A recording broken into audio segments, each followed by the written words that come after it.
and also because they were more effective fighters.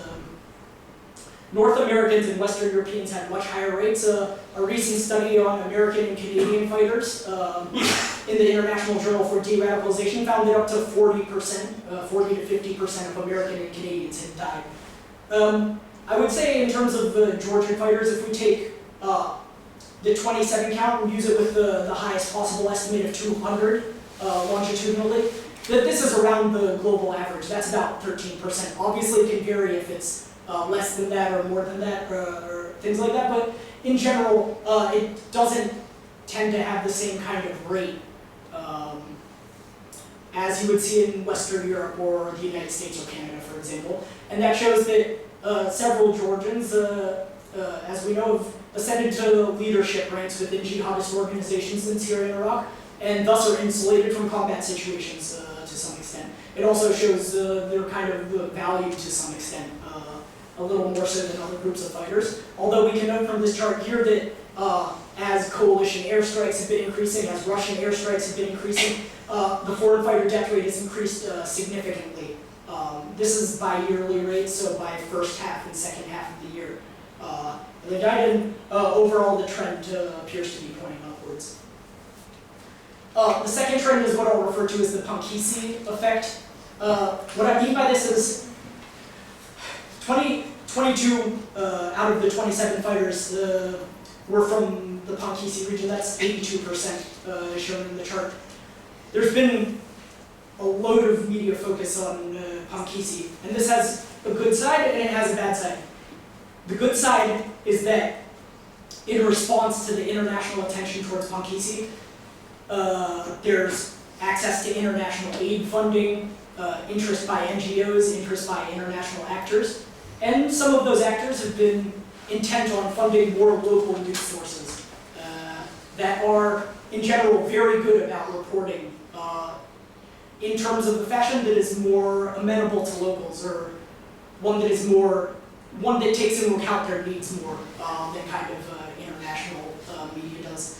The bad side of this, of course, is that for every one of those news media outlets, there are 5 or 6 journalists in the Punkisi area writing the same story every single time there's a foreign fighter casualty count. It doesn't necessarily change much, but the downside to this kind of reporting is that it makes it far less accurate to count foreign fighters and do so from an informed standpoint. What I mean by this is, if there are ambiguous or media reports that don't take into account the needs of individuals in Punkisi and other areas of Georgia, it's simple. Nobody would want to talk to a journalist that's misreporting on an area, especially if they're doing so that makes it look like everybody from your town is a terrorist. There's no reason you would talk to somebody, so if you're the family of a fighter who's been killed in action, your first method is not to go to an international journalist and say, my son has been killed in action in Syria. You'll hold that information in, and we see this trend extending not only in Punkisi, but now other regions of Georgia are much more aware of this phenomena of increased media attention in Punkisi. So I think in general what these charts show is that, yes, it's important to focus on fighters from Punkisi and understand why, some of the local causes of why they're going, but it's also important to have a concrete understanding of what's happening in other regions as well. We see that a non-insignificant amount, about 18 to 20% of the deceased foreign fighters were from other regions of Georgia. There's been an absolute lack of coverage on, for example, Georgian Muslim eco-migrant communities where there have been some instances of radicalization, as well as some of the Azeri majority-minority districts. Now, I'm not saying international journalists should go into these areas and find their new Punkisi, but what I'm saying is we can learn from the lessons of what we've found out the hard way in Punkisi and try to develop local media, ones that take into account things like the language barrier in Azeri regions and things like that, and use it to formulate better counts, I think, of the problem in general. The third trend I looked at was agent group affiliation. Out of the sample, 17 fighters fought for the Islamic State, 5 fought for other Salafi jihadist groups, which I've noted on the chart here, and 5 were unknown. I don't know their affiliation. There's, I guess, sort of a generational gap in which groups individuals choose to fight for. The average age of the Islamic State casualties was about 25 years old, whereas for the other groups it was about 31 years old. That's not insignificant, I believe, because around 65% of the Islamic State fighters were under the age of 25 when they died, whereas only one of the other group's fighters under the age of 25 out of 5 deceased. However, it should be taken into account that that one casualty in the other groups who was under the age of 25 was the very first casualty in the war. For Goliath, there was no Islamic State. So it was from a time before this choice was possible. Only 3 out of the fighters have some experience in a military combat role, either as part of a formal army or as part of a jihadist group, prior to joining the Syrian and Iraqi conflicts, and 2 out of those 3 fighters fought for groups that were not the Islamic State. What we can see by this basic sample is that usually fighters with more experience, who tend to be older, already have established networks in Syria and Iraq, and were there potentially earlier before some of the other fighters, and as a result they tend to reach out to groups that have a little more institutional credibility than the Islamic State, which is relatively late-breaking in terms of the Syrian and Iraqi conflict. The last trend I'll highlight is, a trend is an interesting way to put this, is really more of an observation and a call for more research. We talk in the literature about radicalization, about online and offline radicalization. Online referring to somebody finds a video online and they decide that they really like it, so they go to Syria. Obviously, this is a simplification.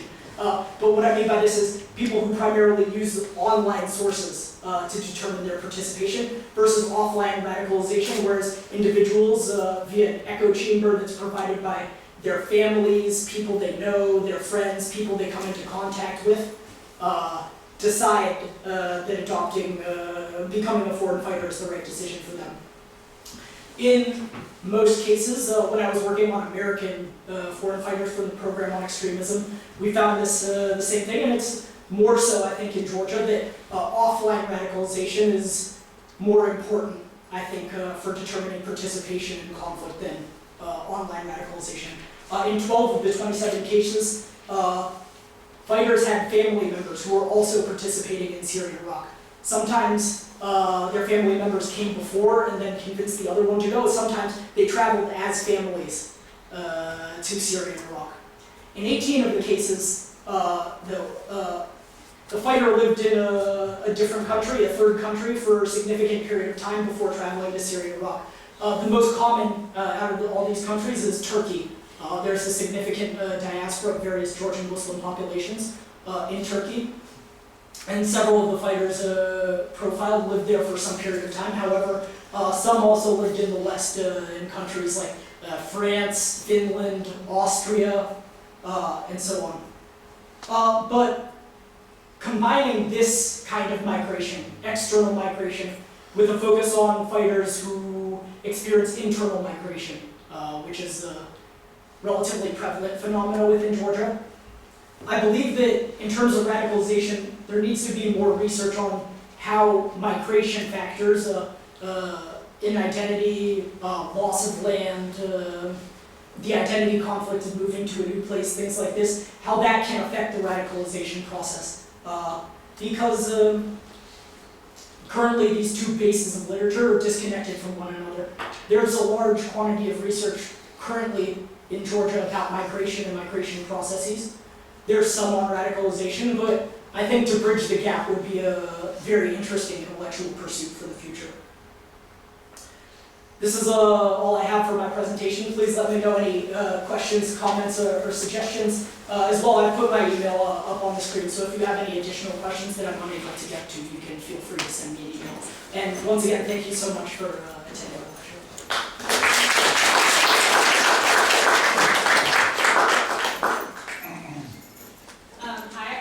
I am a PhD student in International Relations at the University of Maryland.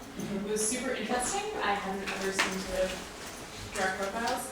I had two sort of comments. One first, You said that you were trying to create something that might help us talk about sort of the general profile of fighters that are coming, but I think it's a little bit problematic if you're looking at deaths, because the sort of fighter that might die more often is possibly a different sort of general fighter, especially if we're looking at kind of military background or further background with effectiveness in battle. And then second comment, just maybe something that you might find interesting. You were talking about why the age difference, and you said maybe through the networks of older fighters, but I think it would also be kind of interesting to look at marketing of particular groups. There's a lot of really interesting work on rebel group marketing, and perhaps ISIL is marketing it a different way. In regards to the first comment, I think because the share of leaders is generally higher for this small of a foreign fighter population, but overall I think out of total, I also keep a database of just running foreign fighter counts, and I think 5 to 8 leaders of the jihadist groups have Georgian residents or Georgian citizens. Whereas if you compare that to the total number, it seems that it might be possible to still establish a general profile of fighters in general if leaders are such a small share. And then also the thing about recruitment factors is especially interesting because it doesn't tend to be the leaders who are involved in recruiting propaganda. It tends to be the shaheeds, the martyrs. But the second comment is very interesting. I'll check it out. Thank you very much. I've heard Bob has a very quick comment. I like the name. That's a great name.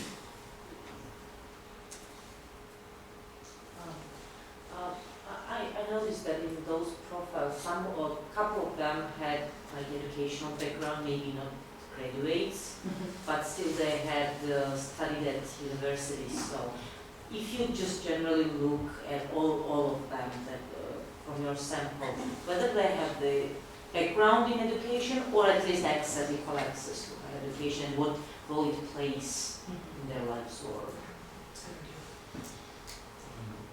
along those lines, have you noticed any trend in like previous profession? What people did before becoming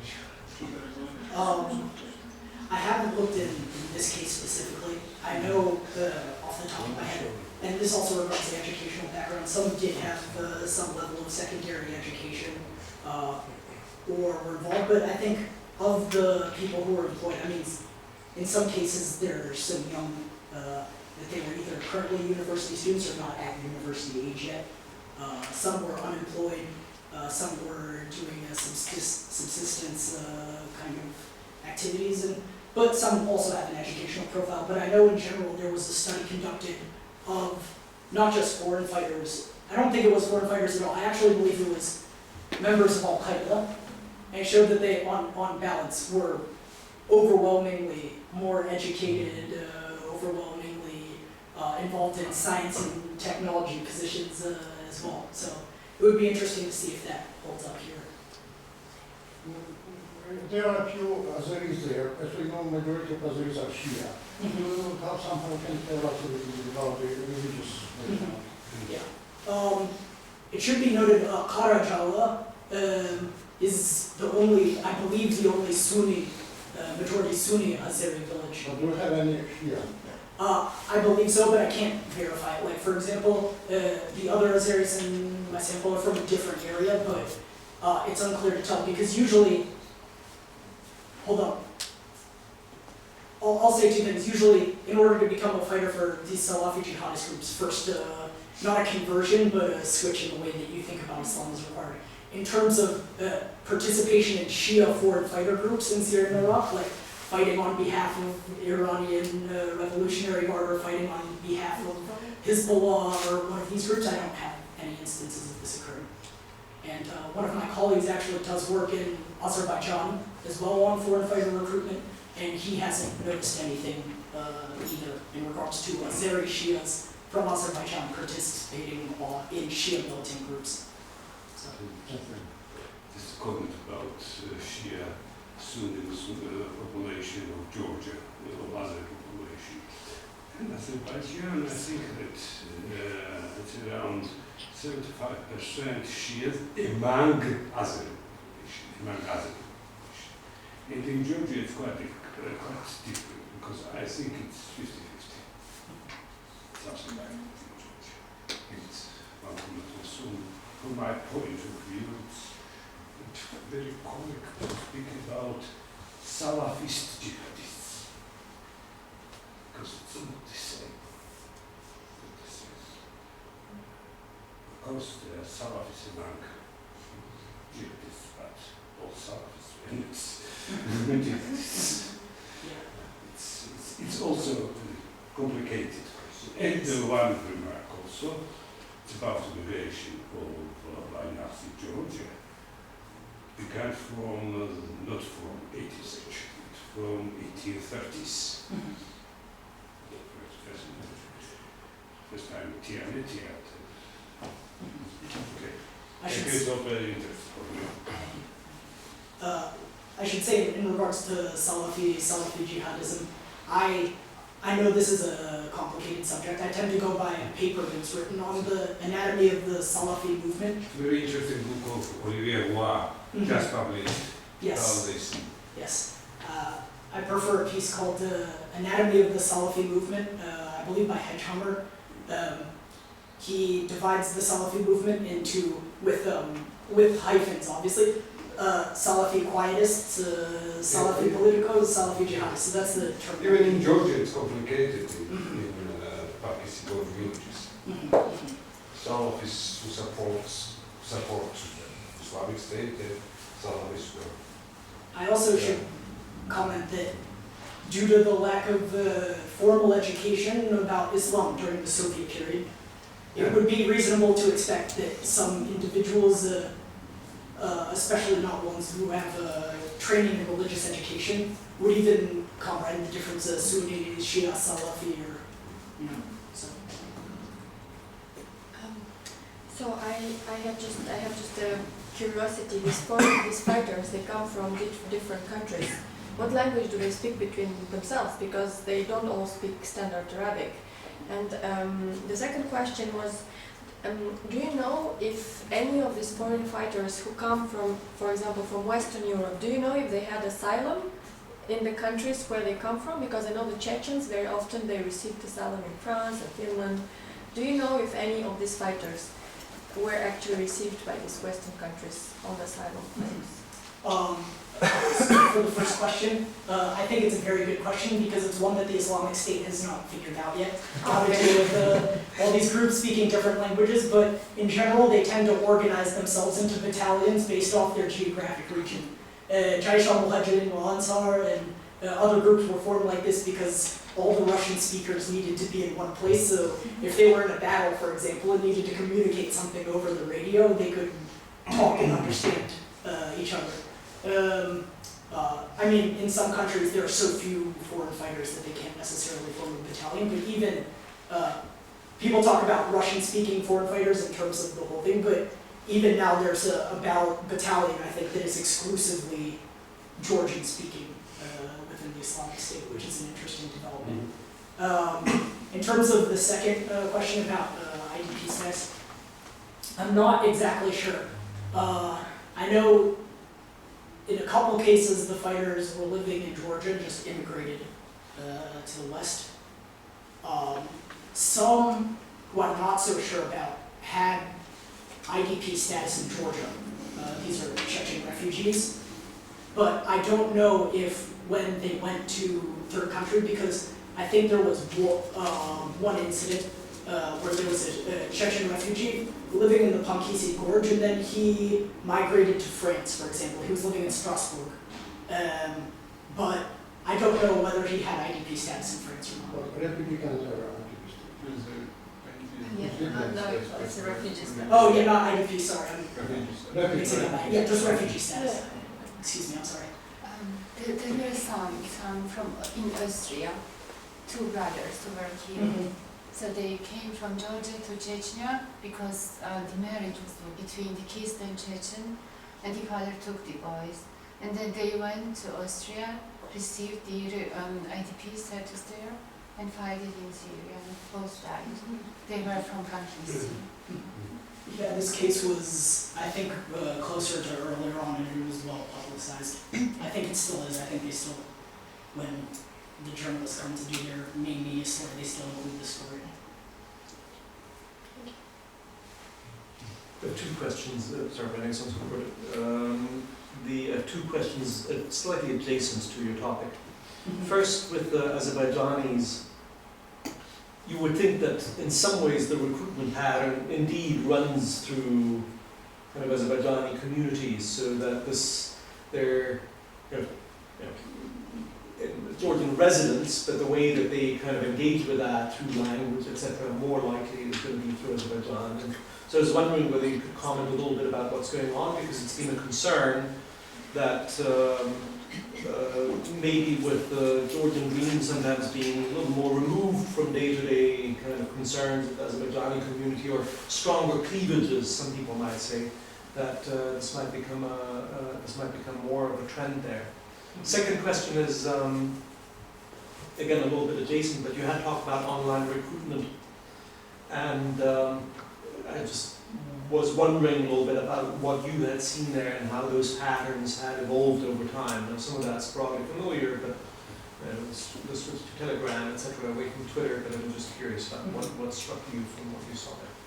The first question, I'm going to answer a little less than the second question. Right. The reason being is because I think you're right ultimately that some of the recruitment trends and patterns that are occurring in Azerbaijan would also be somewhat occurring in Georgian Azeri communities. If that's the case, then the primary language of recruitment would be Azeri, a language that I do not speak one word of.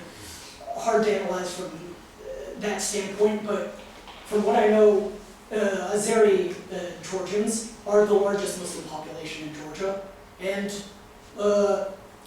overall I think we have the fewest incidents in my database of known cases in which foreign fighters from the Georgian Azeri community have traveled. This could indicate one of two things.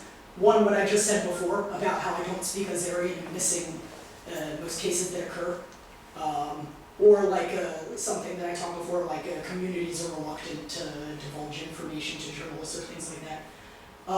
The second is that it could be that because of numbers, because of the influence of kind of maybe not very strong, but I would say Islamic religious and educational institutions are stronger in the Azeri regions of Georgia than they are in other Muslim areas in Georgia and things like this. And we know to some extent that having these kinds of educational outlets, specifically when they're involved with the Shia Islam, are a dampener on this kind of recruitment specifically, on recruitment towards the Islamic State and towards Salafi jihadist group. Although that's really all I can say about it, and I don't know which of the trends is more likely. The second question I can answer a little more. The main trend I've noticed on Georgian language pro-Islamic State channels is one kind of the problem with government attempts to try to shut down online forums is that, I don't know, maybe I'm making an American-centric reference here, but you know the game Whack-A-Mole? You know, you have to hit the, This is the problem. You shut down one site and another pops up. It's very easy to just start new sites in this, but I think the overall trends that I've seen is more material in the Georgian language specifically, as opposed to Russian language material that's just directed at Georgians. And the second one is kind of the merging of the Georgian language Islamic State propaganda with the one that are released by the central media outlets of the Islamic State. As you said, about 18 out of 22 were actually living abroad. They were not speaking Georgian there. So how much of that is the Georgian language propaganda that worked?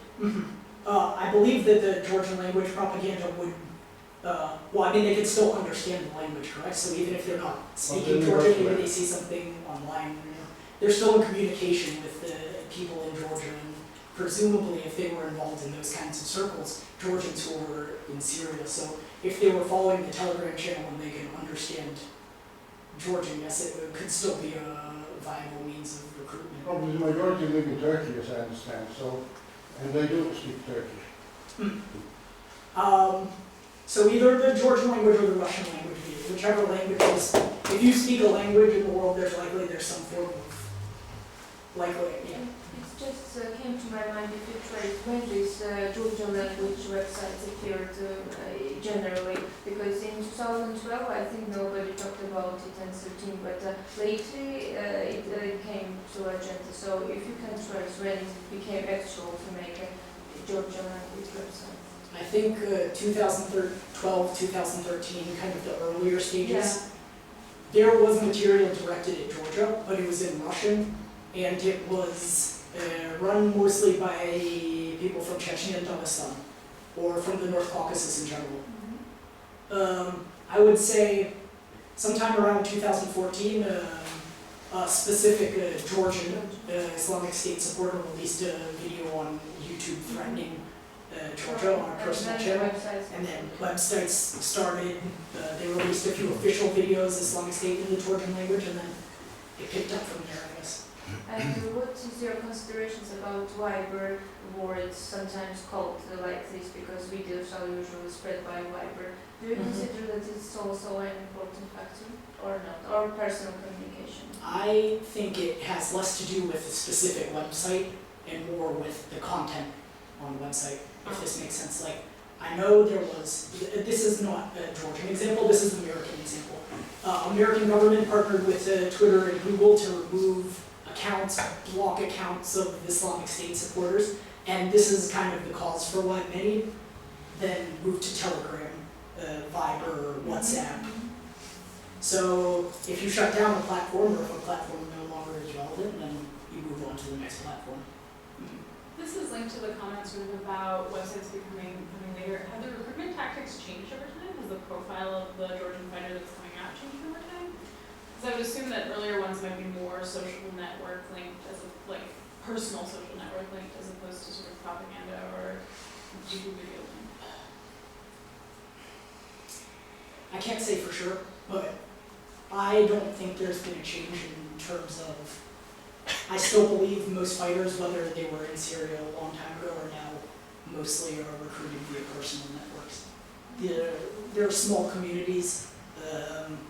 Chances are good that if you're participating in these conflicts, you know somebody from back home, someone in your social network. I'm not talking about online social network, I mean personal social network, who's involved in some way and things like that. Some cases we've seen in the United States where someone, like there was a mother in the US state of Missouri who was on her computer the entire time and basically never interacted with anyone else, and was like a key recruitment figure for the Islamic State, just on the computer, posting things. This is the one instance I know of somebody that was radicalized completely offline, or online, I should say. There was not any kind of social interaction involved with it. It was just, but this case is very rare. I have two more questions. Do we know anything about women who go from Georgia to Syria? Question number one. And question number two, what happens to the dead bodies of these people? Has there been any instance of repatriation of the bodies, or if they are buried there, which I imagine is more logical, do they have a special ritual, and like what happens? The first question about women. There are some documented cases. I believe there are a few from Pankisi as well, from Karajala. There was an incident where two women left Karajala. I don't know exactly the process behind this, so it's hard for me to comment, but the media says that they were engaged to fighters that were already in Syria and Iraq and went to go join them. So it definitely is a phenomenon to some extent, although of course there's like far less research on it, unfortunately. It's as interesting as it Have they been able to leave Georgia, or have they been arrested? Again, not sure about the case, but I believe at least one made it outside of Georgia. The second question, can you remind me of the second question again? I'm sorry. About the bodies. Yes. Rustam Galayev was repatriated when he died in 2012. He's buried in the Pankisi area. I don't know for anyone else, but I don't think there's repatriation. It's logistically a challenge, and then also because of the Islamic State ideology, that it is like kind of the holiest place you can die when the inevitable apocalyptic battle comes and things like this. Like, it's better to be buried in Sham in Syria and Iraq than in Georgia. So I think, I'm not sure it's a choice. I think most fighters opt to personally to be buried in Syria versus in Georgia. We see now that there are kind of trends that ISIL, ISIS or Daesh is losing their position